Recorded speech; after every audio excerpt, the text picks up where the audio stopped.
How did a 20-year-old loner with a week's notice pick the absolute best location to assassinate President Trump when the entire Secret Service missed it?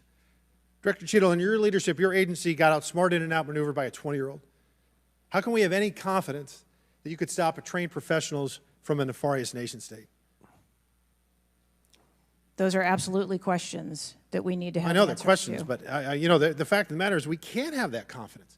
Director, do you have the ability personally, and do you have the authority to beef up security of any of your protectees?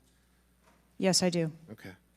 So were you also aware there was a credible threat President Trump was facing? He was facing a heightened security threat to a foreign adversary? Yes. Okay. So given that there was an increased threat to President Trump's life, was he provided a full security complement akin to what a sitting U.S. president would receive? He was provided a full complement of security based on the threat assessment that we had. That's not my question. And the venue. My question is, if he'd been the sitting president, would he have had the same security he had on July 13th, or would have been beefed up? There is a difference between the sitting president. So your answer is he didn't. And continuity of government and the responsibility that we have. So he did not. Okay, there wasn't a CAT team, a full CAT team on site. There wasn't counter-surveillance teams on site. But this is the thing. You just said you had the ability to beef up the security. You knew about the threat, and you didn't. And that's as telling as it is chilling. We have satellite images from the Butler Fairgrounds. Have you visited the site? No, I have not. 9 days and you have not visited the site.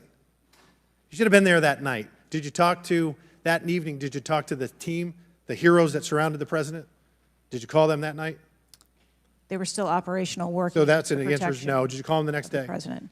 Yes, I spoke with them. You called them the very next day, not the day of, or was it 72 hours after? I don't know the timeline, but I spoke with them. Okay, because you're under oath. Immediately following. I think it was 72 hours after. You waited 3 days.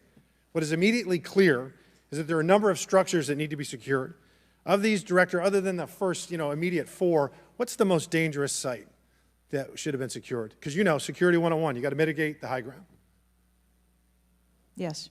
Okay. Do you know what the next most dangerous site, what was the closest structure to the president, other than the 4 immediate ones that you had your counter-sniper teams on? There are a number of structures around that event site. You know who the shooter knew? The shooter has visited the site 2 more times than you have, and he had a drone, and he picked the AGR building. So you said, do you remember in an ABC interview you did that you didn't have people on the roof of the AGR building because you were worried about safety because of the slope? I recall that statement. Okay. Does the Secret Service have written policy you can share with us about slope roofs? No. Okay. So why'd you act like there was one? Because is it your practice to comment on enormous events of enormous national implications when you're ignorant of the facts? That's rhetorical. So here's this thing with the slopes. You go all up to like 1812. You can go to a 112, which is about as flat as you can get without it being completely flat.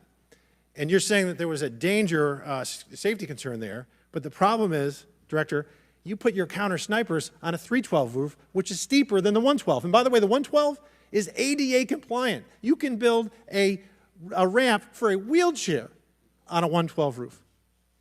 So these are nothing but pathetic excuses, and they make no sense, and they're a bunch of cow dung. All the law enforcement I've spoken with over the last 9 days are amazed that the AGR rooftop was not secure. And you want to know why? Because it's dangerous. I have never had any long gun training in my life.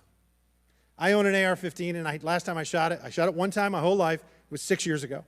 That is until Saturday, where we recreated the events in Savoy, Texas, where we recreated what happened in Butler. I was lying prone on a sloped roof at 130 yards at 6:30 at night. And I knew that he had a scope. I didn't know what kind, red dot or magnified. So I shot 8 rounds from both. You know what the result was? 15 out of 16 kill shots. And the one I missed would have hit the president's ear. That's a 94% success rate. And that shooter was a better shot than me. It is a miracle President Trump wasn't killed. Corey Comparatore's life is over because that damn shooter made it on the roof. And it wasn't the roof that was dangerous. It was the nut job on top of the roof. You know what else is dangerous? I believe your horrifying ineptitude and your lack of skilled leadership is a disgrace. Your obfuscating today is shameful. And you should be fired immediately and go back to guarding Doritos. Mr. Chairman, I yield back.